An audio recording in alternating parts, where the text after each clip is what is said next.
Amici di Trevignole, come vedete il turismo arriva grazie alla bella giornata di Ancoi e funziona.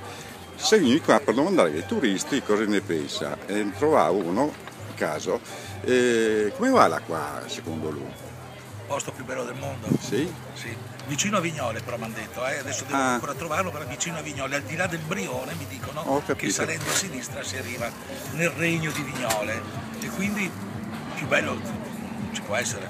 Ma secondo lui è migliorabile questa offerta turistica? Fa la bene questa amministrazione comunale qua deriva o che sarebbe qualcosa da cambiare?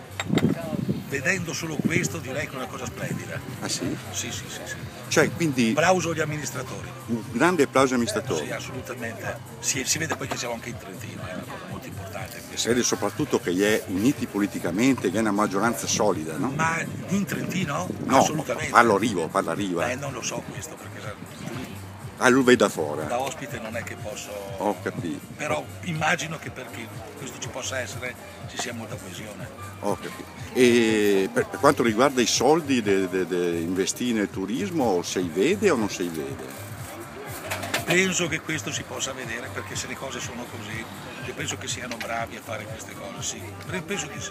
Quindi tornerà ancora a Rio del Garda. A Riva del Garda penso di fare un salto anche a Vignoli nelle prossime ore. Ho capito. Sì, perché me ne parlano molto bene. Ho capito. E Geffen, tanti auguri, sta qua per il soggiorno breve come fa tutti, mordi e fuggi o... Ma adesso sto valutando se un po' di bicicletta, di cose, poi vediamo. Sì. Penso tutto il weekend, un weekend lungo. Scusa l'indiscrezione, lei è al Lido, lei è al Dulac, lei...